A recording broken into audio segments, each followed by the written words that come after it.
സൗഭാഗ്യ സ്തുതി ആദ്യം മുതൽ നന്നേക്ക് തന്നെയാണ്. ട്രൂ ഫെയ്ത്തിലേക്ക് എല്ലാവർക്കും സ്വാഗതം. ഞാൻ യാക്കോബായ സഭയിലെ ഇട്ടൂപ്പ് ആലുക്കൽ കോർ എപ്പിസ്കോപ്പ്. സത്യവിശ്വാസം സംബന്ധിച്ച കാര്യങ്ങളാണ് ഇവിടെ പറയുന്നത്. എന്ന് പറയാൻ ഉദ്ദേശിക്കുന്നത് വിശുദ്ധ മറിയാമന്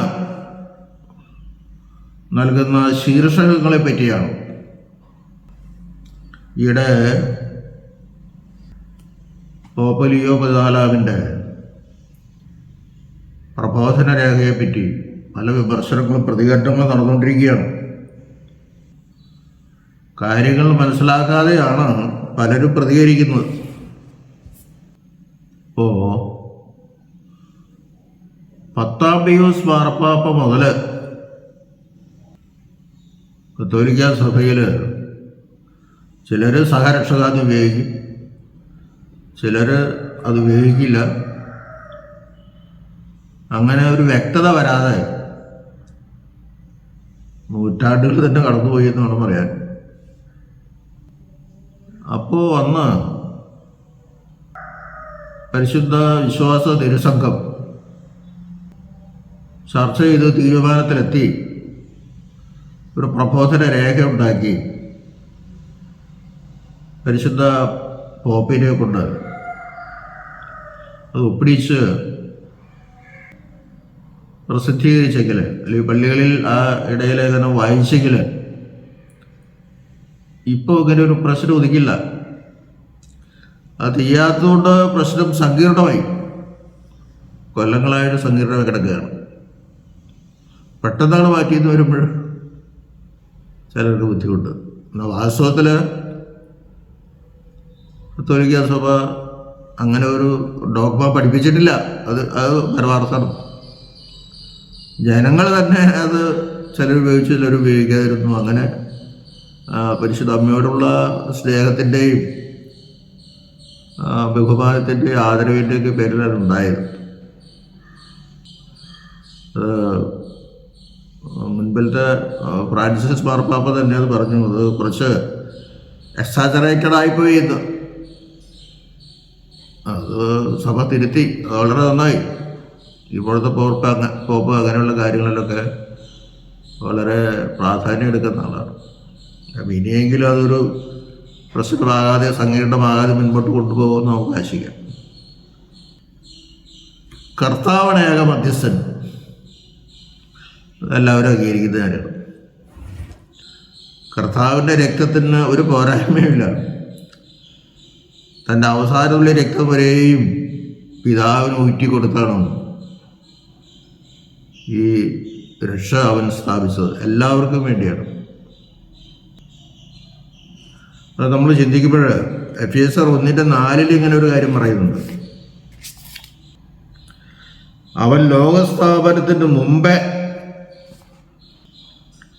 നമ്മെ അവനിൽ തിരഞ്ഞെടുത്തു എന്നാണ്.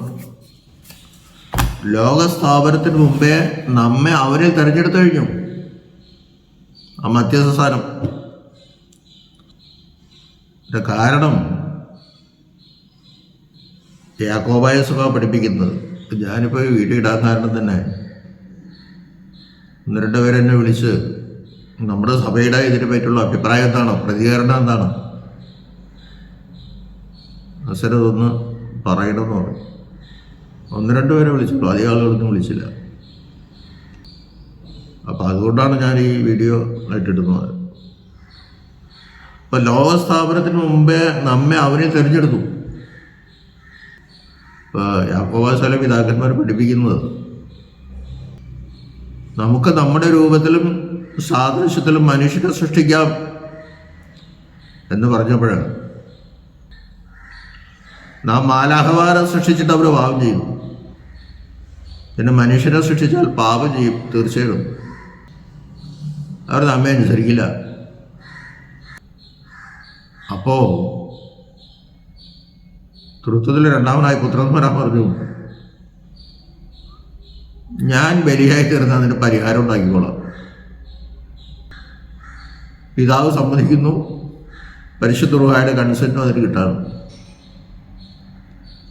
ഇവിടെ ഒരു കാര്യം നാം മനസ്സിലാക്കേണ്ടത്, പിതാവിൻ്റെ മനസ്സിൽ വരുന്നതാണ് പുത്രൻ പറയുന്നത്. പുത്രന് തന്നെ അറിയാം പിതാവ് ചെയ്യുന്നതല്ലാതെ പുത്രനൊന്നും ചെയ്യാൻ പറ്റില്ല, പിതാവ് പറയുന്നതല്ലാതെ പുത്രനൊന്നും പറയാൻ പറ്റില്ല. കാരണം പിതാവിൻ്റെ വചനമാണ് പുത്രൻ. അപ്പം അവർ 3 പേരും കൂടി എടുത്ത തീരുമാനമാണത്.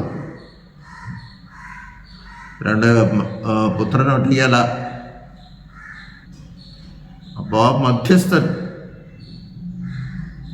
യേശുക്രിസ്തു മാത്രം. ഏത് മധ്യസ്ഥൻ?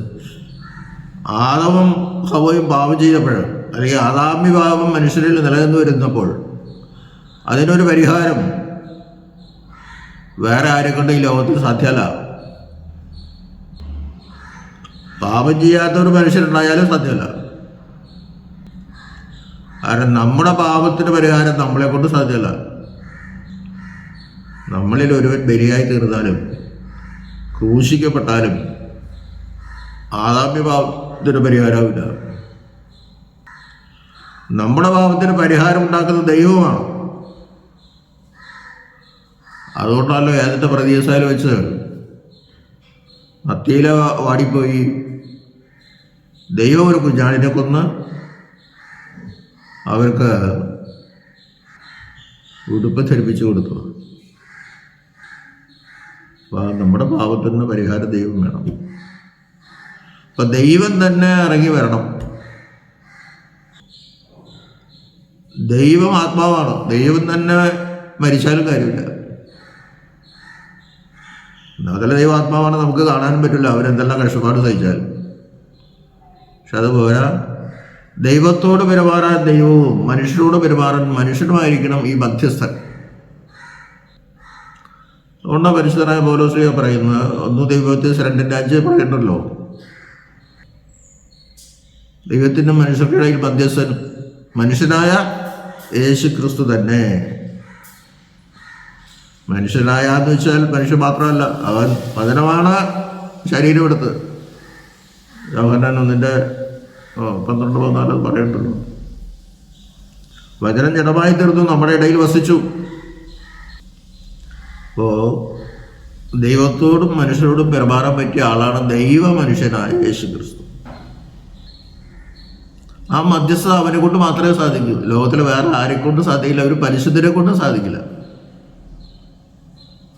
കന്യാമറിയാമിനെ കൊണ്ട് സാധിക്കില്ല. അതാണ് ഏക മധ്യസ്ഥൻ. അവൻ ദൈവവും മനുഷ്യരുമാണ്. ഇനി മറിയാമിൻ്റെ ശ്രേഷ്ഠത എന്താ? അത് ലൂക്കോസ് 1:28 മുതൽ വായിക്കുമ്പോൾ നമുക്കത് കാണാൻ സാധിക്കും. മറിയാം പ്രാർത്ഥിച്ചുകൊണ്ടിരുന്നപ്പോഴാണ് എന്ന് പറയപ്പെടുന്നത്. ഗബ്രിയേൽ മാലാഖ അവൾക്ക് പ്രത്യക്ഷപ്പെട്ട് പറഞ്ഞു, നിനക്ക് ദൈവത്തിൽ നിന്ന് കൃപ ലഭിച്ചിരിക്കുന്നു, നീ ഗർഭം ധരിച്ചൊരു പുത്രനെ പ്രസവിക്കും, അവന് യേശു എന്ന് പേരിടണം. അപ്പോൾ മറിയാം ഗർഭം ധരിച്ച് ഉണ്ടായ ഒരു പുത്രനാണ് ഉണ്ണിയേശു, അല്ലെങ്കിൽ യേശു കുഞ്ഞ്. അപ്പോൾ പിതാവാം ദൈവത്തിൻ്റെ വചനം ഗബ്രിയേൽ മാലാഖ വഴി മറിയാമിൻ്റെ കാതിൽ കൂടി പ്രവേശിച്ച് അവളുടെ ഉദരത്തിൽ ചെന്ന് അവളുടെ രക്തവും അവളുടെ മാംസവും എടുത്താണ് കർത്താവ് മനുഷ്യനായത്. ദൈവത്തിൻ്റെ വചനം എന്ന് പറയുന്നത് പിതാവിൻ്റെ വചനം, അതാണ്. അതിൽ ദൈവത്തോണ്ട് ഇവിടെ ആ വചനം മറിയാമിൻ്റെ ആ ഉദരത്തിൽ പ്രവേശിച്ച ഉടനെ തന്നെ പരിശുദ്ധാത്മാവിൻ്റെ ശക്തിയാൽ മറിയാമിൻ്റെ രക്തവും ശരീരവും എടുത്ത് ഈ ദൈവത്വത്തോട് ഈ മനുഷ്യത്തെ യോജിച്ചു. ഒരിക്കലും വേറെ പിരിയാത്ത വിധം യോജിച്ചു. അങ്ങനെയാണ് ഗർഭധാരണം നടന്നത്. വചനത്തിലെ ദൈവത്വവും ആ സമയത്ത് തന്നെ ഉടനെ തന്നെ മറിയാമിൻ്റെ ശരീരത്തിൽ നിന്ന് അവളുടെ ശരീരവും രക്തവും ആ മനുഷ്യത്വം ഈ ദൈവത്വമായി സംയോജിപ്പിക്കപ്പെട്ട് അവിടെ ഒരു ശിശു രൂപപ്പെട്ടു. അതാണ് സത്യം. പെന്തക്കോസ്തുകാരെ ഈ പ്രതികരണത്തിനൊക്കെ മുതലെടുക്കാണ്. കന്യാകുമാരിയുടെ സഭ തള്ളിക്കളഞ്ഞു പോകുമ്പോൾ എങ്ങനെയാണ് മറിയാം ദൈവമായിട്ട് ആരാധിച്ചിരുന്നതാണ്? അങ്ങനെയൊന്നും ഉണ്ടായിട്ടില്ല. മറിയാം സഹരക്ഷകയുമല്ല. യേശുവിന് മാത്രമേ അത് സാധിക്കുള്ളൂ ആ മധ്യസ്ഥത വഹിക്കാൻ. മറിയാം അവനെ വഹിച്ചു. ഗർഭത്തിൽ 9 മാസം ദൈവവും മനുഷ്യനുമായവനെ വഹിച്ച് പ്രസവിച്ചു. അതുകൊണ്ടാണ് ദൈവമാതാവ് എന്ന് പറയുന്നത്. കത്തോലിക്ക സഭയിൽ 4 പ്രധാന ഡോക്മകൾ പറയുന്നതായിട്ട് കണ്ടു പ്രതികരണത്തിൽ. ഒന്ന്, അവൾ ദൈവമാതാവാണ്. ഇങ്ങനെയാണ് ദൈവമാതാവുന്നത്. അല്ലാണ്ട് ദൈവത്തിന് അമ്മയുണ്ടോ എന്നുള്ള ചോദ്യത്തിന് പ്രസക്തിയില്ല. കാരണം ആദിയിൽ വയറുണ്ടായിരുന്ന വയറും ദൈവത്തോടുകൂടെ വയറും ദൈവമായിരുന്നു. ആദിയിൽ അവൻ പിതാവിൽ നിന്ന് ജനിച്ചു, മാതാവില്ല. പക്ഷെ മനുഷ്യനായപ്പോൾ പിതാവില്ലാതെ മാതാവിൽ നിന്ന് ജനിച്ചു എന്ന് പറയുമ്പോൾ പിതാവിൻ്റെ വചനം മറിയാമിൻ്റെ ഉദരത്തിലേക്ക് വന്നിട്ടുണ്ട്. അങ്ങനെയാണ് ആ ദൈവത്വം മനുഷ്യത്വം യോജിക്കുന്നത്. അങ്ങനെയാണ് ദൈവ മനുഷ്യനായിത്തീരുന്നത്. ആ ദൈവ മനുഷ്യന് 9 മാസം അവൾ വഹിച്ച് പ്രസവിച്ചു. അതുകൊണ്ടാണ് ദൈവമാതാവെന്ന് പറയുന്നത്. ചില പെന്തക്കോസ്തുകാർ യേശുവിൻ്റെ അമ്മ എന്ന് പറയുള്ളൂ, ദൈവമാതാവ് എന്ന് പറയില്ല. യേശുവിൻ്റെ അമ്മ എന്ന് പറഞ്ഞാലും ആ യേശു ദൈവത്വവും മനുഷ്യത്വവും മറിയാമിൽ യോജിച്ച ഒരു വ്യക്തിയാണെന്ന് ഓർക്കണം. പക്ഷേ കത്തോലിക്ക സഭയുടെ ഒരു പഠിപ്പിക്കൽ അതിനൊരു വ്യക്തത വരാനുണ്ട്. ഞാനവരെ കുറ്റം പറയാൻ കേട്ടോ. ദൈവത്വവും മനുഷ്യത്വവും വേർതിരിഞ്ഞ് നിൽക്കുന്നു കർത്താവിലെന്ന് അവർ പഠിപ്പിക്കുന്നു. ഞങ്ങളുടെ സഭ പഠിപ്പിക്കുന്നത് ദൈവത്വവും മനുഷ്യത്വവും വേർതിരിച്ചിരിക്കുന്ന ഒരു വ്യക്തിക്ക് അല്ലെങ്കിൽ ഒരു ദൈവ മനുഷ്യന് ഒരിക്കലും രക്ഷ നൽകാൻ സാധ്യമല്ലെന്നാണ്. ആ ഭാഗത്ത് ഞാൻ വരുന്നുണ്ട്. രണ്ടാമത്തെ ഭാഗം, കന്യകമറിയാം നിത്യകന്യകയാണ്. അതാണ് രണ്ടാമത്തെ അവരുടെ ഡോക്മ.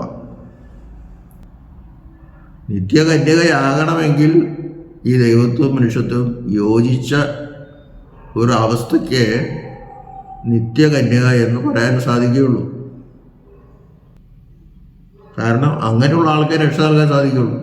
അതുകൊണ്ടാണ് പെന്തക്കോസ്തുകാരുടെ പ്രതികരണങ്ങൾ അവർ യേശുവിൻ്റെ അമ്മ എന്ന് പറയുള്ളൂ.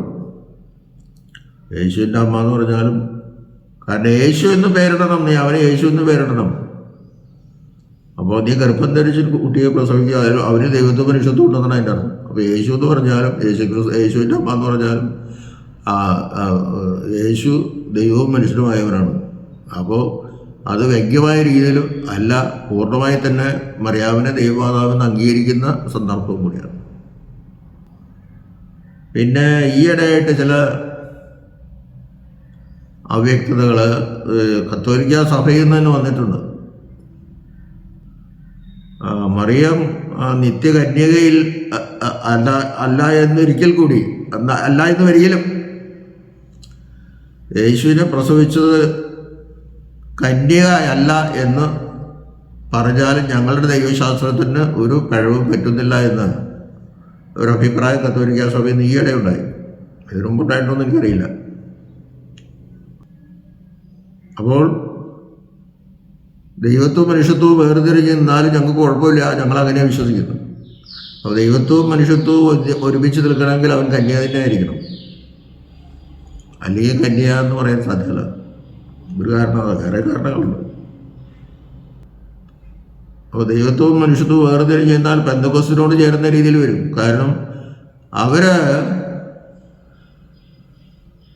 യേശുവിൻ്റെ അമ്മ എന്ന് പറയുമ്പോൾ യേശു മനുഷ്യൻ മാത്രമാണെന്നുള്ള രീതിയിൽ അവർ സംസാരിക്കുന്നത്, ദൈവമല്ല. അപ്പോൾ ദൈവത്തിൻ്റെ വചനം ചെറുതായി ഒരു കുഴലിൽ കൂടി വെള്ളം ഒഴുകുന്ന പോലെ മറിയാമിൽ കൂടി ഇങ്ങോട്ട് വന്ന് പ്രസവിച്ചു എന്നല്ലാതെ മറിയാമിൻ്റെ ശരീരവും രക്തമൊന്നും കർത്താവ് എടുത്തിട്ടില്ല എന്നവർ പറയുന്നു. അങ്ങനെയാണ് യേശുവിൻ്റെ അമ്മ എന്നവർ പറയുന്നത്. അത് തെറ്റാണ്. വേദവചന പ്രകാരം തെറ്റാണ്. യേശുവിൻ്റെ അമ്മ ദൈവത്വവും മനുഷ്യത്വവും ചേർന്ന, യേശു ക്രിസ്തുവിൻ്റെ അമ്മ ദൈവത്വവും മനുഷ്യത്വവും ചേർന്ന. പ്രസവത്തിലിരിക്കുന്ന മറിയാമന് എലിസബത്ത് പരിശുദ്ധാത്മാവ് എന്ന് പറയുന്നത് എൻ്റെ കർത്താവിൻ്റെ അമ്മ എന്നാണ്. ദൈവത്തിൻ്റെ അമ്മ തന്നെ അതിൻ്റെ അർത്ഥം. അപ്പോൾ അവ്യക്തത വലിയ ബുദ്ധിമുട്ടുണ്ടാക്കുന്നുണ്ട്. അദ്ദേഹത്തിന് പെന്തിക്കോസ്തുകാർ മുതലെടുക്കാൻ നോക്കണതേ. അപ്പോൾ യേശുവിൻ്റെ അമ്മ എന്ന് ഞങ്ങൾ പറയുന്നത് കാരണം യേശുവിൻ്റെ അമ്മ എന്ന് പറയുന്നത് വേറൊരു കാരണം കൂടെ ഇവിടെയുണ്ട്. ദൈവം മരിക്കില്ല എന്നാണ് ഒരു പൊതുധാരണ. അത് തെറ്റാണ്. ദൈവത്തിന് മരണമില്ലാത്തവരെ നീ പരിശുദ്ധരാണെന്ന് ഞങ്ങൾ പറയുന്നുണ്ട്. ഈ മരണം എന്ന് പറയുന്നത് എന്താ? ശരീരവും ആത്മാവ് വേർപിരിയുന്നതാണ് മരണം. അത് നമുക്കൊക്കെ അറിയാം. മനുഷ്യാവതാരം എടുക്കുന്നതുകൊണ്ട് പുത്രൻ ആത്മാവ് മാത്രമായിരുന്നു, അവന് മരണമില്ല. പക്ഷെ ഇവിടെ ആത്മാവും ശരീരവുമുള്ള യേശു ക്രിസ്തുവിൻ്റെ ആത്മാവ് 3 ദിവസത്തേക്ക് മാറിയിരുന്നു ശരീരത്തിൽ നിന്ന്. അപ്പോൾ യാക്കോബ് പഠിപ്പിക്കുന്നത് ആത്മാവ് അവൻ മരിച്ചെങ്കിലും അവൻ്റെ ആത്മാവിൻ്റെ ശരീരത്തിൽ നിന്ന് അവൻ്റെ ദൈവത്തെ വേർപെട്ടില്ലെന്നാ. ആ ദൈവത്വത്തോടു കൂടി തന്നെയാണ് അവൻ്റെ ആത്മാവ് പാതാളത്തിൽ ചെന്നത്. ശരീരം സെമിട്രിയിൽ കിടക്കുമ്പോഴോ അല്ലെങ്കിൽ കബറിൽ ഇരിക്കുമ്പോഴോ ആ ശരീരത്തിൽ ദൈവത്തോടെന്ന് ഞങ്ങൾ വിശ്വസിക്കും. കാരണം ഈ ദൈവത്വവും മനുഷ്യത്വവും ഒരിക്കലും വേറെ പിരിയുന്ന സന്ദർഭങ്ങളില്ല. അപ്പം മരണമെന്ന് പറയുന്ന ആത്മാവ് ശരീരം വേർപെടുന്നു. പക്ഷെ 3 ദിവസം കഴിയുമ്പോൾ അത് വീണ്ടും കൂടിച്ചേരുന്നു, ഉദ്ധാരണം ചെയ്യുന്നു, തേജസ്കരിക്കപ്പെട്ട് പുനരുദ്ധാരണം ചെയ്യുന്നു. അപ്പം 3 ദിവസത്തേക്ക് ആത്മാവൊന്ന് വേർതിരിച്ചെന്ന് വെച്ച് കഴിഞ്ഞാൽ അവിടെ മരണമില്ല വാസ്തവത്തിൽ. കാരണം വചനമായ പുത്രനാണ് മനുഷ്യാവതാരം എടുത്തത്. ആ ശരീരം 3 ദിവസത്തേക്ക് ഒന്ന് മാറിയിരുന്നു. പക്ഷെ അങ്ങനെ മാറി നിന്നില്ലെങ്കിലാണ് ശരിയായ മരണം. മാറി നിന്നുകൊണ്ട് മരിക്കുമ്പോഴും മനുഷ്യ മാത്രം മരിക്കുന്നു. അപ്പോൾ കഠിന വേദന അനുഭവിക്കുന്നു. അതാണ് അവർ പറയുന്നത്. ദൈവത്വത്തിന് മരണമില്ല, ദൈവത്വത്തിന് വേദന സഹിക്കാൻ പറ്റില്ല എന്ന് അവർ പറയുന്നത്. പെന്തക്കോസ്തുകാർ പറഞ്ഞു. കത്തോലിക്ക സഭ അങ്ങനെ വിശ്വസിക്കുന്നുണ്ടോയെന്ന് എനിക്കറിയില്ല. ദൈവത്തിന് വേദന സഹിക്കാൻ പറ്റും, ഒരു സംശയമൊന്നുമില്ല. വേദന സഹിക്കണവൻ അതിൽ വേറെ വിഗ്രഹമായി പോകും. വിഗ്രഹത്തിലല്ലോ നമ്മൾ ആരാധിക്കുന്നത്. വേദന സഹിക്കുന്ന ഒരു ദൈവം, വേദന സഹിക്കുന്ന മനുഷ്യൻ, ആ ദൈവം മനുഷ്യൻ യോജിച്ചു ചേർന്ന് എൻ്റെ ദൈവമേ എൻ്റെ ദൈവമേ നീ എന്നെ കൈവിട്ടത് എന്ത്? അവൻ പിതാവിനോട് പ്രാർത്ഥിക്കുക. അതാണ് ഈ തൃത്വത്തിലെ ആളത്വം എന്ന് പറയുന്നത്. ആളത്വം അതാണ്. പിതാവിന് മാത്രമാണ് പിതൃത്വം, പുത്രന് മാത്രമാണ് പുത്രത്വം, പരിശുദ്ധ റൂഹായ്ക്ക് മാത്രമാണ് പുറപ്പെടൽ. ആളത്വം ഷെയർ ചെയ്യാൻ പറ്റില്ല. ഞാനും പിതാവ് ഒന്നാകുന്നു ദൈവത്വത്തിൽ. പിതാവ് എന്നേക്കാൾ വലിയവനല്ലോ ആളത്വത്തിൽ, അവൻ വലിയവനാണ് പിതാവ്. അതുകൊണ്ടാണ് പിതാവിനോട് പ്രാർത്ഥിക്കുന്നു. അതായത് സങ്കീർത്തനങ്ങൾ 22 പറയട്ടല്ലോ, അമ്മ പഠിപ്പിച്ചതാ പ്രാർത്ഥന. വിഷമസന്ധികൾ വരുമ്പോൾ നീ 22-ാം സങ്കീർത്തനം ഒരു വീട്ടോളം, എൻ്റെ ദൈവമേ എൻ്റെ ദൈവമേ നീ എന്നെ കൈവിട്ടത് എന്ത്? യഹൂദന്മാരെ അത് റബി അത് പറഞ്ഞു കൊടുക്കും, ബാക്കിയുള്ളവർ ആ സങ്കീർത്തനം മുഴുവൻ ചൊല്ലും. അങ്ങനെ ഒരു പാരമ്പര്യമാണ് സഭയിലുള്ളത്. അത് നമ്മളും പിന്തുടരുന്നുണ്ട്. ഞാൻ പറഞ്ഞു വന്നത് നിത്യകന്യ എന്ന് പറയണമെങ്കിൽ അതിൻ്റെ പൂർണ്ണമായ അർത്ഥത്തിൽ ദൈവത്തെ മനുഷ്യത്തെ യോജിച്ച ആൾക്ക് മാത്രമേ നിത്യകന്യയാകൂ. പെന്തക്കോസ്തുകാർ പറയുന്നു പ്രസവിക്കുന്നത് വരെ അവൻ അവളെ പരിഗ്രഹിച്ചില്ല, പ്രസവിച്ചതിന് ശേഷം പരിഗ്രഹിച്ചിട്ടുണ്ട് എന്ന അർത്ഥത്തിൽ അവർ പറയുന്നു. അതൊരിക്കലും സംഭവിക്കില്ല. കാരണം യേശുവും മറിയവും തമ്മിലുള്ള ആ നിശ്ചയമേ കഴിഞ്ഞിട്ടുള്ളൂ, വിവാഹ നിശ്ചയം കഴിഞ്ഞിട്ടുള്ളൂ. ഒരിക്കലും വിവാഹം കഴിഞ്ഞിട്ടില്ല. ഒരു കാരണവശാലും നീതിമാനായ യോസേപ്പ് വിവാഹം കഴിയാതെ ഒരിക്കലും മറിയാമിനെ തൊടില്ല. കന്യ എന്ന് പറഞ്ഞാൽ പുരുഷൻ തൊടാത്ത സ്ത്രീയല്ല കന്യ. കന്യക ഗർഭം ധരിച്ചൊരു പുത്രനെ പ്രസവിക്കും. 33 കാര്യത്തിൽ അതാ പറയുന്നത്. ആദ്യത്തെ സുവിശേഷം അതല്ലേ, കന്യക ഗർഭം ധരിക്കണം. ആ കന്യക ഗർഭം ധരിച്ചൊരു പുത്രനെ പ്രസവിക്കണം. ആ കുട്ടിയിൽ മാത്രമേ ദൈവത്വവും മനുഷ്യത്വവും യോജിച്ചിരിക്കുകയുള്ളൂ. രണ്ടായിട്ടിരിക്കുന്നു 451 കൽക്കീത സുന്നോദോസാണ് പഠിപ്പിച്ചത്. യാക്കോബ സഭയിൽ വിശ്വസിക്കുന്നില്ല എന്നല്ല അവർ പറയാം. അപ്പോൾ ദൈവമാതാവാണ്, നിത്യകന്യയാണ്. ഈ യൗസേപ്പിൻ്റെ മരണശേഷം ആരും മറിയാമിനെ തൊട്ടിട്ടില്ല. കാരണം ദൈവം ജനിച്ച ഒരു ഗർഭപാത്രത്തിൽ വേറൊരാൾ ജനിക്കാൻ ദൈവം അനുവദിക്കില്ല. ആർക്കത് തോന്നിക്കില്ല, ഒരു പിശാചിനും തോന്നിക്കില്ല, ഒരു പൈശാചിക പുത്രനും തോന്നിക്കില്ല. അതൊക്കെ ഈ പെന്തക്കോസ്തുകാരൊന്നും മനസ്സിലാക്കിയെന്നുള്ളതാണ്. യേശുവിന് വേറെ മക്കളുണ്ടായിരുന്നു, യേശുവിന് വേറെ സഹോദരങ്ങളുണ്ടായിരുന്നു എന്നൊക്കെ പറയുമ്പോഴാണ് അത് യോസേപ്പിന് ആദ്യ ഭാര്യയിലുണ്ടായ സഹോദരന്മാരാണ്. അത് മനസ്സിലാക്കുക. അല്ലാണ്ട് അത് ഇൻഡയറക്റ്റ് ബ്രദേഴ്സാണ്. അവർ യഹൂദന്മാരങ്ങനെ പറയുന്നത് ഇൻഡയറക്റ്റ്. ഡയറക്റ്റ് ബ്രദർ അല്ലെങ്കിലും സഹോദരൻ എന്ന് പറയുന്നത് ആ അർത്ഥത്തിലാണ്. അവർക്കൊക്കെ അറിയാം, എന്നാലും അവർ അത് വൈരുദ്ധ്യമായിട്ടത് പറയുകയുള്ളൂ. അപ്പോൾ രണ്ടുപേരും പറഞ്ഞു മറിയം ദൈവമാതാവാണ്, രണ്ടാമത് അവൾ നിത്യകന്യയാണ്. മൂന്നാമത്തെ ഡോക്ടർ പറയുന്നത് മറിയം അമലോത്ഭവയാണ്. ഈ അമലോത്ഭവവാദമാണ് മറിയാമിനെ കൂടുതലായിട്ട് ഈ സഹരക്ഷക സ്ഥാനത്തേക്ക് വലിച്ചിഴച്ചതെന്നാണ് ഞാൻ പറയുന്നത്. എൻ്റെ അഭിപ്രായമാണത്. ശരിയാവും തെറ്റാകാം, പക്ഷെ ശരിയാണെന്നാണ് എൻ്റെ വിശ്വാസം. മറിയാമിൻ്റെ മാതാപിതാക്കൾക്ക് അല്ലെങ്കിൽ മറിയാമിൻ്റെ അമ്മയിൽ അവൾ ജന്മമെടുത്തപ്പോൾ തന്നെ ദൈവം അവളെ ശുദ്ധീകരിച്ചു. ആദാമ്യ പാപത്തിൽ നിന്ന് അവളെ വിശുദ്ധീകരിച്ചു എന്നാണ് കത്തോലിക്ക സഭ പഠിപ്പിക്കുന്നത്. അവൾ അന്നു മുതൽ വിശുദ്ധയാണ്. അമലയായി ഉത്ഭവിച്ചവളാണ്. അവളുള്ള അമലോത്ഭവ. എന്തിനാ അങ്ങനെ ഒരു ശീർഷകത്ത് കൊടുത്തു എന്ന് ഇപ്പോഴും എനിക്ക് മനസ്സിലാവും. കർത്താവിനൊന്നും അസാധ്യമാണോ? അല്ല. ലൂക്കോസ് പറയുന്നത് ദൈവത്തിൽ നിന്ന് നിനക്ക് കൃപ ലഭിച്ചിരിക്കുന്നു എന്നാണ് ഗബ്രിയേൽ പറയുന്നത്. കൃപ ലഭിച്ചിരിക്കുന്നു, അപ്പോഴേ ലഭിച്ചോളൂ. അതുകൊണ്ടാണ് കൃപ നിറഞ്ഞവള്. അതാണ് മറ്റ് സ്ത്രീകളിൽ നിന്ന് മറിയാമിനെ വേർപെടുത്തുന്നത്. അവൾക്ക് കൃപ ലഭിച്ചിരിക്കുന്നു. നീ ഒരു ഗർഭം ധരിച്ചൊരു പുത്രനെ പ്രസവിക്കും. ഞാൻ പുരുഷനെ അറിഞ്ഞിട്ടില്ലല്ലോ, ഞാൻ കന്യക തന്നെയല്ലേ. അതെ, പക്ഷെ പരിശുദ്ധാത്മാവ് നിന്റെ മേൽ വരും. വേറെ ഒരു പുരുഷൻ തന്നെ തൊടില്ല, ഒരു പുരുഷൻ തന്നെ തൊടില്ല, വേറെ അല്ല, ഒരു പുരുഷനും തന്നെ തൊടില്ല. പുരുഷൻ തൊടാതെ തന്നെ പരിശുദ്ധാത്മാവിന്റെ ശക്തിയാൽ നീ ഗർഭം ധരിക്കും. അത്യുന്നത ശക്തി നിന്റെ നിഴലിടും. ആകയാൽ ഉത്ഭവിക്കുന്ന പ്രജ ദൈവപുത്രൻ എന്ന് വിളിക്കപ്പെടുന്നു. ആ പ്രജ ദൈവപുത്രനാണ്. അപ്പൊ അവരിൽ മനുഷ്യത്വമുണ്ട്. അത് മറിയാവുന്നതിൻ്റെ അടുത്ത് തന്നെയാണ്. അല്ലെങ്കിൽ നിങ്ങളെ തെളിയിക്കാൻ നിങ്ങളെ കൊണ്ട് സാധിച്ചിട്ടില്ല. പെന്തക്കോസ്തുകാർക്ക് ഇതുവരെ സാധിച്ചിട്ടില്ല. ഇപ്പം ചിലർ സമാധാനം പറഞ്ഞോട്ടു അവൻ ദൈവവും മനുഷ്യമായതുകൊണ്ടാണ് അവൻ നിത്യ കന്യ എന്ന് വിളിക്കുക, അല്ല ദൈവമാതാവ് എന്ന് വിളിക്കുന്നത്. അപ്പോൾ ദൈവം മനുഷ്യരോട് സംബന്ധിച്ചല്ലോ, ആ മനുഷ്യത്വം മൊരാവിനെ എടുത്താത്ത സംബന്ധിച്ചല്ലോ. ഒരു പാസ്റ്ററുടെ പ്രതികരണം ഞാൻ കേട്ടത് അങ്ങനെയാണ്. പിന്നെ വേറൊരു ആത്മായക്കാരൻ്റെ പ്രതികരണം, ആ ചാനലിൻ്റെ പേരൊന്നും ഞാൻ പറയുന്നില്ല. യേശു തന്നെയാണ് പിതാവ്, യേശു തന്നെയാണ് പുത്രൻ, യേശു തന്നെയാണ് പരിശുദ്ധ. യേശുവിൽ കേന്ദ്രീകൃതമായ വിശ്വാസമാണ് കത്തോലിക്ക സഭയ്ക്കുള്ളത്. അതാണ് ഈ ദോഷങ്ങളൊക്കെ വരുന്നത്. തൃത്വ കേന്ദ്രീകൃതം വരുന്നില്ല. തൃത്വത്തിൽ അവർ വിശ്വസിക്കുന്നുണ്ട്, പക്ഷേ പിതാവിനും പുത്രനും പരിശുദ്ധ റൂഹായ്ക്ക് സ്തുതി ആദ്യം പറയും. പിന്നെ പ്രസംഗം തുടങ്ങുമ്പോൾ യേശുവിന് സ്തുതിയായിരിക്കട്ടെ എന്ന് പറഞ്ഞാണ് പ്രസംഗം തുടങ്ങുന്നാലും അച്ഛന്മാർ. ക്രിസ്തു കേന്ദ്രീകൃതമായ ഒരു സഭ ഇല്ല ഞങ്ങളെ സംബന്ധിച്ചിടത്തോളം. തൃത്വ കേന്ദ്രീകൃതമാണ്.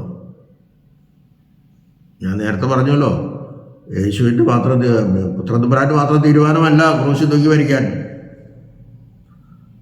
അത് പിതാവിൻ്റെയും പരിശുദ്ധ റൂഹായുടെയും തീരുമാനമാണ്. 3 പേരുടെ കൂടെ തീരുമാനമാണ്. അത് നമുക്ക് നമ്മുടെ രൂപത്തിൽ മനുഷ്യ സൃഷ്ടിക്കാമെന്ന് പറയുമ്പോൾ വിചാരിച്ച് 3 പേരും ക്രൂശിൽ തൂക്കിയെന്ന് വെച്ചില്ല. 3 പേരും 3 വ്യതിരിക്ത വ്യക്തിത്വങ്ങളായിട്ട് സ്ഥിതി ചെയ്യുകയാണ്, അല്ലെങ്കിൽ വ്യക്തികളായിട്ട് സ്ഥിതി ചെയ്യുകയാണ്. പക്ഷെ അവർ 3 പേരും ഒന്നിച്ചും പ്രവർത്തിക്കും, വേറെയും പ്രവർത്തിക്കും. അപ്പോൾ ദൈവം മരിക്കില്ല എന്ന സിദ്ധാന്തം തെറ്റാണ്. ദൈവത്തിന് മരണമുണ്ട്. ആ മരണം ദൈവത്തെ സംബന്ധിച്ചിടത്തോളം ഒരു മരണമല്ലത്.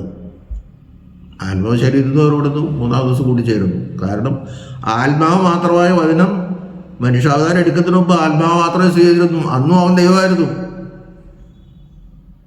അന്നവന് മരണമില്ല, ഇന്നും മരണമില്ല. ഉണ്ടെങ്കിൽ ഈ 3 ദിവസത്തെ മരണമാണ്. അത് നമ്മളെ സംബന്ധിച്ചിടത്തോളം മരണമാണ്. ദൈവത്തിന് അത് മരണമല്ല എന്ന് പൂർണ്ണമായിട്ട് പറയുന്നില്ല. പക്ഷെ ആ മരണം നാം മനസ്സിലാക്കേണ്ടത് ആത്മാവ് ശരീരത്തിൽ നിന്ന് വേർപെടുത്തുള്ളതുകൊണ്ടാണ്. ആത്മാവ് ഒരിക്കലും മരിക്കില്ല എന്ന് നമുക്കറിയാം. അതുകൊണ്ടാണ് ദൈവത്തിന് മരണമില്ല എന്നുള്ളത്. പക്ഷെ ഇവിടെ ശരീരം വേർപെട്ടു. ആ മരണത്തെ ആണ് നമ്മൾ കാണേണ്ടത്. ഇവിടെ ആത്മാവിലാണ് വേദന എടുത്തു. പെന്തക്കോസ്തുകാരും കത്തോലിക്ക സഭയും പൂർണ്ണമായിട്ട് അത് വിശ്വസിക്കുന്നുണ്ടോ ഇല്ലയോ എന്ന് എനിക്ക് സംശയമാണ്. മനുഷ്യൻ മാത്രം മരിച്ച രക്ഷയില്ല. ഒരു പരിശുദ്ധൻ മാത്രം മരിച്ച രക്ഷയില്ല. മാതാവ് മരിച്ചാലും രക്ഷയില്ല. മാതാവ് ഒരിക്കലും സഹരക്ഷകയല്ല. മാതാവിനെ ദൈവം തിരഞ്ഞെടുത്തു.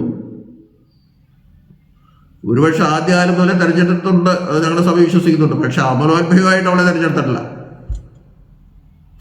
നന്മ നിറഞ്ഞവളായിട്ട് അവളെ ഒരിക്കലും യാക്കോബായ സഭ അംഗീകരിക്കുന്നില്ല. നന്മ നിറഞ്ഞവൻ ദൈവം മാത്രമാണ്. പരീക്ഷ പ്രമാണി ചോദിച്ചില്ല, ഞാൻ എന്ത് ചെയ്യണം? നല്ലവനായ ഗുരു, ഞാൻ നിത്യജീവൻ പ്രായവൻ എന്ത് ചെയ്യണം? നീ എന്നെ നല്ലവനെന്ന് വിളിക്കുന്ന എന്ത്? ദൈവം ഒരുവനല്ലാതെ നല്ലവൻ ആരുമില്ലല്ലോ എന്ന് പറയണം. അപ്പോൾ യേശുക്രിസ്തു നല്ലവനല്ല എന്നല്ല അതിൻ്റെ അർത്ഥം. അവനെ പരീക്ഷിക്കാൻ ചോദിച്ചതാണ്. അപ്പോൾ ഞാൻ ദൈവമാണെന്ന് നീ വിശ്വസിക്കുന്നുണ്ടോ? അതാണ് ആ ചോദ്യത്തിൽ വ്യംഗ്യമായിരിക്കുന്ന അർത്ഥം. അവനതിന് മറുപടി പറഞ്ഞില്ല, അവനത് മനസ്സിലാവില്ല. അപ്പം നന്മ അറിഞ്ഞവളെ എന്നുള്ള ആ പ്രയോഗം ആണ് കൂടുതൽ ഈ സഹരക്ഷയിലേക്ക് നയിക്കുന്നതെന്ന് ഞാൻ പറയുന്നത്. നന്മ അറിഞ്ഞവൻ ദൈവം മാത്രമാണ്. അപ്പം മറിയാവിന് ആ തൃത്വത്തിലെ 4ാമത്തെ ഒരു സ്ഥാനം കൊടുത്ത രീതിയിൽ വരും. അതാണ് എക്സാജറേറ്റഡ് ആയി പോവുകയാണ് ആ മറിയാവിനുള്ള ആദരവും വിശുദ്ധിയും ഒക്കെ. അതുകൊണ്ട് കൂടിയാണ് അങ്ങനെ. അതിനൊക്കെ ഒരു വ്യക്തത ഈ പരിശുദ്ധ പോപ്പ് ഒരു വരുത്തി തന്നാൽ അത് വലിയ ഉപകാരമായിരിക്കും. അമലോത്ഭവം എന്നുള്ള വാദത്തിന് അതിൻ്റെ ആവശ്യമില്ലാതെ ദൈവത്തിന് കൃപ ലഭിച്ചിരിക്കുന്നു. ദൈവത്തിനൊന്നും സാധ്യമാണോ? അവളെ കൃപ ലഭിച്ചിരിക്കുന്നു എന്ന് പറയുമ്പോൾ തന്നെ ആദിമഭാവത്തിൽ നിന്നും അതേവരെയുള്ള കർമ്മഭാവത്തിൽ നമ്മൾ വിശുദ്ധീകരിക്കപ്പെട്ട് കഴിഞ്ഞു. പരിശുദ്ധാത്മാവിൽ ആവശ്യത്തോടുകൂടി അത് പൂർണ്ണമായി ആ പരിശുദ്ധ ശരീരത്തിലാണ് കർത്താവ് ജന്മം എടുക്കുന്നത്. അങ്ങനെ ആദ്യം മുതലേ അവളെ അമലോത്ഭവമാക്കി കൊണ്ടുപോകേണ്ട ഒരു കാര്യമില്ല. ഇപ്പോൾ ഈ അമലോത്ഭവവാദം, ഈ നിത്യകന്യ അല്ലെങ്കിൽ കുഴപ്പമില്ല എന്നൊക്കെ പറയുന്ന ഈ കാര്യങ്ങളൊക്കെയാണ് ഈ സഹരക്ഷയിലേക്ക് നയിക്കുന്നത്. അത് വലിയ അബദ്ധത്തിലേക്ക് എന്നുതരാല്ലേ. അപ്പോൾ യേശുവിൻ്റെ രക്തത്തിൻ്റെ പോരായിട്ടുണ്ടെന്നല്ല അതിൻ്റെ അർത്ഥം. തന്നെയല്ല മറിയാവിനെ തൃത്വത്തിലെ 4ാമൻ ആളായി കണക്കാക്കപ്പെടുകയും ചെയ്യും. കത്തോലിക്ക സഭ അങ്ങനെ പഠിപ്പിക്കുന്നില്ലെങ്കിൽ ഈ അമലോത്ഭവവാദം പ്രശ്നമാണ്. അത് ഞാൻ പറഞ്ഞു വന്നു. നിത്യകന്യ എന്ന് പറയുമ്പോഴാണ് നിത്യകന്യയിൽ ദൈവത്വം മനുഷ്യത്വം യോജിച്ചിരിക്കണം. കാരണം അങ്ങനെ യോജിച്ച ഒരു ദൈവ മനുഷ്യന് മാത്രമേ രക്ഷ നൽകാൻ സാധിക്കൂ. നിങ്ങളത് ഞാൻ പറഞ്ഞത് തെറ്റാണെങ്കിൽ നിങ്ങൾ വിശ്വസിക്കണ്ട. പക്ഷെ ഞങ്ങളുടെ സഭ അങ്ങനെയാണ് വിശ്വസിക്കുന്നത്. ബന്ധുബസ്സുകാരോടും എനിക്ക് പറയാനുള്ളത് തന്നെയാണ്. പിന്നെ 4ാമത്തെ കാര്യം, അപ്പം യേശുവാണ് ഏകമധ്യസ്ഥൻ. അത് നമ്മൾ പറഞ്ഞു കഴിഞ്ഞു. പക്ഷെ യേശുവിനെ ഒരു മധ്യസ്ഥ മാത്രമായിട്ടാണോ കാണേണ്ടത്? യേശു ദൈവമല്ലേ? അങ്ങനെ പലരും കാണാൻ ബുദ്ധിമുട്ടാണ്. യേശുവിനൊരു മധ്യസ്ഥ പറയുമ്പോൾ യേശുവിന് മാത്രമേ ബലിയായി തീർന്ന് ആദാമി പാപം മാറ്റാൻ പറ്റുള്ളൂ. ആ ബലി ഇന്നും തുടർന്നുകൊണ്ടിരിക്കുകയാണ് പിതാവിൻ്റെ വലത്തുഭാഗത്തിരുന്ന്. അതാണ് യേശുവിൽ കൂടിയാണ് രക്ഷ എന്ന് പറയാൻ കാരണം. പറഞ്ഞു മനസ്സിലാവുന്നത്. പിതാവിൻ്റെ വലത്തുഭാഗത്തിരുന്നുകൊണ്ട് ആണിപ്പാടുകൾ കാണിച്ചുകൊണ്ട് ഇപ്പോഴവൻ ആ ക്രൂശിലെ ബലിയുടെ തുടർച്ചയായിട്ട് ബലി നടത്തിക്കൊണ്ടിരിക്കുകയാണ്. ആണിപ്പാടുകളുള്ളൂ. ആണിയിൽ ഒരു തുള്ളി രക്തമില്ല, ആ പാടുകളിൽ ഒരു തുള്ളി രക്തമില്ല, അതൊക്കെ ഊറ്റിപ്പോയി. ഉയർത്തെഴുന്നേറ്റ ഒരു മനുഷ്യനിലും ഈ ആണിപ്പാടുകൾ കാണാൻ പാടില്ലാത്തതാണ്. പക്ഷെ കർത്താവിനത് കണ്ടു. അത് ദൈവം തീരുമാനിക്കണം. അവനത് കാണിച്ചുകൊണ്ടാണ് ഇത് ഓർക്കണം. ഞാൻ നിന്റെ തിരക്കപ്രകാരം ക്രൂശിൽ തൂങ്ങിയത് ഓർക്കണം. ഇപ്പോൾ ലോകം അവസാനിപ്പിക്കരുത്. ജനത്തിന് മാനസാന്തരം വരട്ടെ, അവർക്ക് വരും. അതുകൊണ്ട് കാത്തിരിക്കണേ എന്ന് പിതാവിനോട് പ്രാർത്ഥിച്ചുകൊണ്ടിരിക്കണം. അതാണ് ബലി. പെന്തക്കോസ്തുകാർ പറഞ്ഞതുപോലെ അധരബലിയല്ല, അധരബലിയാണ്. അത് ദാവീദ് എന്ന് പറയുന്നത് ഞാൻ അധരങ്ങളോട് തന്നെ സ്തുതിക്കുന്നു. അതെന്ന് തുടങ്ങിയത്? അത് ഈ രക്തബലി അവസാനിപ്പിച്ചിട്ട് അധരബലി തുടങ്ങിയതല്ല. ഇബ്രാഹിം 10:9 പറയുന്നത് അവൻ രണ്ടാമത്തേതിന് സായിപ്പാൻ ഒന്നാമത്തേതിന് നീക്കിക്കളഞ്ഞെന്ന. ഒന്നാമത്തേത് രക്തബലി, കർത്താവ് രക്തബലി അർപ്പിച്ചത്. ആ രക്തബലി മാറ്റി പഴയ നിയമ ബലികളുടെ പൂർത്തീകരണമായ അവൻ്റെ തന്നെ രക്തബലി, അവൻ തന്നെ അർപ്പകനും അർപ്പിത വസ്തുവായിട്ട് മാറ്റിയിട്ട് രക്തരഹിതമായ ബലി ഇപ്പോൾ പിതാവിൻ്റെ സന്നിധിയിൽ അവന് സമർപ്പിക്കുന്നതും ആ രക്തരഹിത ബലിയാണ്. വിശുദ്ധ കുർബാനയും അത് തന്നെയാണ്. എങ്ങനെ അവിടുന്ന് കർത്താവ് അവിടെ അർപ്പിക്കുന്ന ബലിയോട് അർപ്പിച്ചിരിക്കുകയല്ല, ഇപ്പോഴും അർപ്പിച്ചുകൊണ്ടിരിക്കുകയാണ്. റോമർ 8:9 അതുണ്ട്. ആ അർപ്പിക്കുന്ന ബലിയോട് നാമും ചേർന്ന്, നാമും അതിൽ പങ്കാളികളായി പരിശുദ്ധാത്മാവിൽ നിറഞ്ഞ് പുത്രനിൽ കൂടി പിതാവിന് സമർപ്പിക്കുന്നതാണ് വിശുദ്ധ ബലി. അതാണ് ഞങ്ങൾ നിനക്കും നിന്റെ ഏകജാനം നിന്റെ പരിശുദ്ധമായും സ്തുതിയും സ്തോത്രവും കരയറ്റുന്നു എന്ന് പറയും.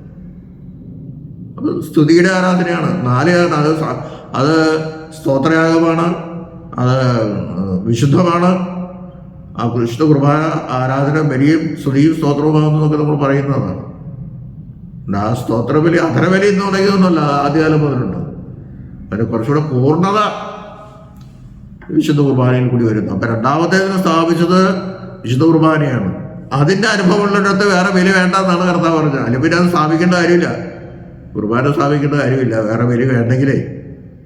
വിശുദ്ധ കുർബാനയെ ഒരു ബലിയായിട്ട് കാണാൻ പെന്തക്കോസ്തുകാർക്ക് സാധിക്കുന്നില്ല. അവർ ഇതെൻ്റെ ശരീരം ഇതെൻ്റെ രക്തം എന്ന് പറയാൻ അവരെ കൊണ്ട് പറ്റില്ല, പൗരോഹിത്യമില്ല. പാട്ട് അവർ പഠിപ്പിക്കുന്ന പട്ടക്കാരൻ്റെ ശരീരവും രക്തവുമാണ് അവർ ഭക്ഷിക്കുന്നതെന്നൊക്കെ അത് വിവരമില്ലാണ്ട് പറയണതാണ്. കർത്താവെ വാഴ്ത്തണമെന്ന് പറഞ്ഞു. 2000 കൊല്ലം മുമ്പ് നീ മർക്കോസിന്റെ മാളിയിൽ വെച്ച് വാഴ്ത്തിയതുപോലെ തന്നെ ഈ അപ്പത്തെയും ഇതിനെ വാഴ്ത്തി തരണം എന്ന് പറഞ്ഞേ. കർത്താവ് വാഴ്ത്തുന്നു എന്ന് പറഞ്ഞ പട്ടക്കാരൻ വാഴ്ത്തുന്നത് തന്നെ. അത് മനസ്സിലാക്കാതെയാണ് പെന്തക്കോസ്തുകാർ ഇങ്ങനെ പറയുന്നതൊക്കെ. വെറുതെ മണ്ണും നാരികാനീര് കൊണ്ടുവച്ചിട്ട് പ്രസംഗം കഴിയുമ്പോൾ ഇത് കഴിച്ചുകൊണ്ട് നോക്കോ. കർത്താവിൻ്റെ ഓർമ്മ ഇതാണ്. കർത്താവിൻ്റെ ഓർമ്മയ്ക്ക് വേണ്ടി മണ്ണും നാരികാനീര് കഴിക്കാനല്ല പറഞ്ഞത്. കർത്താവിൻ്റെ ഓർമ്മ പിതാവാണ് ഓർക്കുന്നത്. പിതാവിൻ്റെ ഓർമ്മ ഇല്ലാത്തല്ല അതിൻ്റെ അർത്ഥം. അതാണ് ഞാനിപ്പാട് കാണിച്ചുകൊണ്ട് ഇങ്ങനെ ഓർമ്മിച്ചുകൊണ്ടിരിക്കുന്നത്. എൻ്റെ ഓർമ്മയ്ക്ക് വേണ്ടി ആര്? പിതാവ് എന്നെ ഓർക്കാൻ വേണ്ടിയിട്ട്. എന്നെ ഓർക്കാന്ന് വെച്ചാൽ എൻ്റെ ബലി ഓർക്കാൻ വേണ്ടിയിട്ട്. ഞാൻ ഈ ബലി തുടർന്നുകൊണ്ടിരിക്കുകയാണ്. അതിൽ നിങ്ങളും പങ്കാളികളാകണം. അങ്ങനെയുള്ള ഒരു സ്ഥിതിയിലേക്ക് കത്തോലിക്ക സഭ വരുന്നുണ്ടോ എന്ന് എനിക്ക് സംശയമാണ്. കാരണം അവരെ ക്രൂശിലെ ബലിയായി തന്നെയാണ് ഈ ബലിയെ കാണുന്നത്. ഞങ്ങളങ്ങനെയല്ല, ക്രൂശിലെ ബലിയുടെ തുടർച്ചയായിട്ട് അത് തന്നെ. പക്ഷെ അതിൻ്റെ കണ്ടിന്യൂഷനാണ്, റെപ്പറ്റീഷനാണ്. അപ്പോൾ അത് ക്ലിയറായി. ആവർത്തനമല്ല, അതിൻ്റെ തുടർച്ചയായിട്ടാണ് യാക്കോബ സഭ ബലിയർപ്പിക്കുന്നത്. ഞാൻ നീണ്ടുപോകണു, ഒരു കാര്യം കൂടെ പറഞ്ഞുകൊണ്ട് അവസാനിപ്പിച്ചോളാം. പിന്നെ 4ാമത്തെ ഡോഗ്മ മറിയാം ദൈവാരൂപതയാണ്, സ്വർഗാരൂപതയാണ്, സ്വർഗത്തിലേക്ക് പോയിന്നാണ്. അത് യാക്കോബ സഭ ധരിക്കുന്നില്ല. മരണശേഷം ഒരിക്കലും ആത്മാവിന് മാത്രമായിട്ട് സ്വർഗമില്ല. ആത്മാവും ശരീരവുമായിട്ട് മറിയത്തിന് അവിടെ പ്രവേശിക്കാൻ സാധ്യമല്ല. കാരണം തേജസ്കരിക്കപ്പെട്ട ശരീരത്തിന് മാത്രമേ സ്വർഗത്തിൽ പ്രവേശനമുള്ളൂ. തേജസ്കരണം കർത്താവിൻ്റെ 2ാമത്തെ വരവിലേ നടക്കൂ. കർത്താവിൻ്റെ പുനരുത്ഥാനം തേജസ്കരിക്കപ്പെട്ട ശരീരത്തോടുകൂടിയാണ്. അത് സാധിക്കും. ദൈവം അവനെ ഉയർപ്പിച്ചു, അല്ലെങ്കിൽ അവൻ ഉയർത്തു എന്ന് നമ്മൾ പറയുന്നത് കൊണ്ടാണ്. അപ്പം തേജസ്കരണം വന്നാലേ ഈ ആത്മാവിനും ശരീരത്തിനും സ്വർഗത്തിലേക്ക് പോകാൻ സാധിക്കുള്ളൂ. അത് വേർതിരിഞ്ഞല്ല. ഇപ്പം മറിയാവിൻ്റെ ആത്മാവും ശരീരവും വേർതിരിഞ്ഞ് സ്വർഗത്തിലുണ്ടെന്ന് പറഞ്ഞാൽ ഒരിക്കലും ഞങ്ങളത് വിശ്വസിക്കുന്നില്ല. അവരുടെ ആത്മാവും ശരീരവും ഏതിൻ്റെ പറുദീസയിൽ വിശ്രമിക്കുകയാണ്, അവിടെ പ്രവേശിച്ചിട്ടുണ്ട്. വിശ്രമിക്കുന്നു പറഞ്ഞാൽ പരദീസയിലുള്ള വിശുദ്ധന്മാർ ഉറങ്ങി കിടക്കണമെന്നല്ല. നീ ഇന്ന് എന്നോടുകൂടെ പരദീസയിലിരിക്കുന്നു വലത്തുഭാഗത്തകളോട് പറഞ്ഞപ്പോൾ അവിടെ കിടന്ന് ഉറങ്ങാല്ല. കർത്താവ് അവന് സംസാരിക്കേണ്ടത്. പിന്നെ കർത്താവിൻ്റെ ആത്മാവ് ശരീരത്തോട് ചേർന്ന് അവൻ ഉയർത്തെഴുന്നേറ്റു. അപ്പോൾ പറുദീസിലിരിക്കുന്ന വിശുദ്ധന്മാരുടെ ആത്മാക്കൾക്ക് നമുക്ക് വേണ്ടി പ്രാർത്ഥിക്കാൻ കഴിയും. അവർ കിടന്നുറങ്ങുകയല്ല, അവർ സ്വർഗം പ്രതീക്ഷിച്ച് കഴിയാണ്. അപ്പം അവർക്ക് നമുക്ക് വേണ്ടി അവർക്ക് പ്രാർത്ഥിക്കാൻ കഴിയും. അതാണ് സഭയുടെ വിശ്വാസം. പാതാളത്തിൽ കിടക്കുന്നവർക്ക് വേണ്ടിയിട്ട് പ്രാർത്ഥനയുണ്ട്. ഞങ്ങളെ സംബന്ധിച്ചിടത്തോളം സ്വർഗവും നരകമൊന്നുമില്ല. കർത്താവിൻ്റെ രണ്ടാമത്തെ വരവിന് ശേഷമാണ്. പാതാളത്തിൽ ആരൊക്കെ പോയി കിടത്തേക്ക് പോയിട്ടെന്ന് അറിയില്ലെങ്കിലും പാതാളത്തിൽ കിടക്കുന്നവരെ നിന്നെ രണ്ടാമത്തെ വരവിൽ, ഇപ്പോഴല്ല, രണ്ടാമത്തെ വരവിൽ അവർക്ക് ക്ഷമ കൊടുത്ത് അവരെ സ്വർഗത്തിലേക്ക് ആനയിക്കണം, കൊണ്ടുപോകണം എന്ന് ഇപ്പോൾ മരിച്ചവർക്ക് വേണ്ടി പ്രാർത്ഥിക്കുന്നുണ്ട്. അതേസമയം വിശുദ്ധന്മാർക്ക് വേണ്ടിയിട്ട് പ്രാർത്ഥിക്കുന്നുണ്ട്. നിങ്ങൾ എനിക്ക് വേണ്ടി പ്രാർത്ഥിപ്പീരെന്ന് പൗലോസ് പറയുന്നു. ജീവിച്ചിരിക്കുമ്പോൾ പ്രാർത്ഥിക്കാമെങ്കിലും മരിച്ചായാലും പ്രാർത്ഥിക്കുകയാണ്. ശരീരം വിട്ടാലും ഞങ്ങൾ യേശുവിനെ പ്രസാദിപ്പിച്ചു കൊണ്ടിരിക്കുമെന്ന് പരിശുദ്ധനായ പൗലോസിലേക്ക് പറയുമ്പോഴും ശരീരം വിട്ടാലും അവനെ പ്രസാദിപ്പിച്ചു കൊണ്ടിരിക്കുന്ന ആ പൗലോസിനെ നമുക്ക് വേണ്ടി പ്രാർത്ഥിക്കാൻ കഴിയും. മരിച്ച മോശ ഏലിയാവും പ്രത്യക്ഷപ്പെട്ടില്ലേ കർത്താവിൻ്റെ രൂപാന്തരീകരണ സമയത്ത്? അവരെ പറുദീസായിട്ട് വിളിച്ചു വരുത്തിയതാണ്. അവർ ആ തേജസ്കരണ സമയത്തോട് പ്രത്യക്ഷപ്പെട്ട് അവൻ്റെ മരണത്തെ സംബന്ധിച്ചുള്ള രഹസ്യമായിട്ട് സംസാരിച്ചത്. പത്രോസ് കണ്ടാലേ, ഞാൻ 3 കൂടാരം ഉണ്ടാക്കാമെന്ന് നിനക്കൊന്ന് മോശിക്കൊന്ന് ഏലിയാവിനെ. പത്രോസ് നേരത്തെ കണ്ടില്ലേ മോശ ഏലിയാവ്? അവൻ കണ്ടിട്ടില്ല രണ്ടുപേരെയും. പക്ഷേ ആ ഒരു പ്രത്യേക ശരീരത്തിലായിരുന്നു മോശ ഏലിയാവേയും പത്രോസ് തിരിച്ചറിഞ്ഞു. ഉണ്ടോ? പത്രോസിന് തിരിച്ചറിയാൻ സാധിച്ചത് ദൈവം വെളിപ്പെടുത്തി കൊടുത്തതാ. പത്രോസ് യാക്കോബ് യോഹന്നാനുണ്ടായെങ്കിലും പത്രോസിന് മാത്രമേ അത് കിട്ടിയുള്ളൂ.